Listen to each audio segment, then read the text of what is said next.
সুপ্রিয় শিক্ষার্থীরা, আসসালামু আলাইকুম। আশা করি সবাই অনেক অনেক ভালো আছো। আজকে তোমার জন্য খুব গুরুত্বপূর্ণ এবং চমৎকার একটি বিষয় নিয়ে হাজির হয়েছি।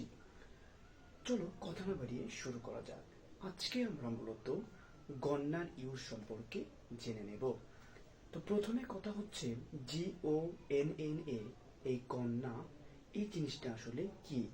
তো প্রথমে মনে রাখতে হবে এই গণনা হচ্ছে মূলত গোয়িং টু এর শর্ট ফর্ম হিসেবে ব্যবহার করে থাকি।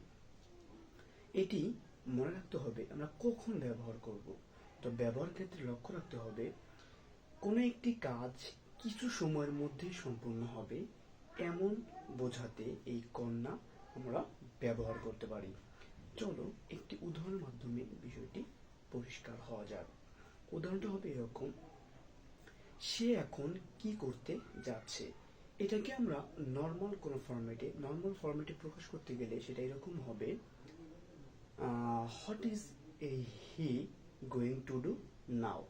এখন এখানে আমরা যদি গণনা ইউজ করতে চাই তাহলে গোয়িং টু এর পরিবর্তে আমাদেরকে গণনা ব্যবহার করতে হবে।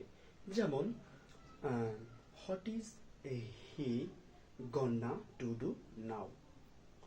তাহলে কি বুঝলাম? মূলত গণনা হচ্ছে গোয়িং টু এর শর্ট ফর্ম হিসেবে ব্যবহৃত হয় এবং কোনো একটি কাজ অল্প সময়ের মধ্যে সম্পন্ন হবে এমন বোঝাতে আসলে প্রকৃতপক্ষে গণনা ব্যবহৃত হয়ে থাকে। আশা করি বিষয়টি পরিষ্কার হয়েছে, সবাই বুঝতে পেরেছ। সকলকে অসংখ্য ধন্যবাদ।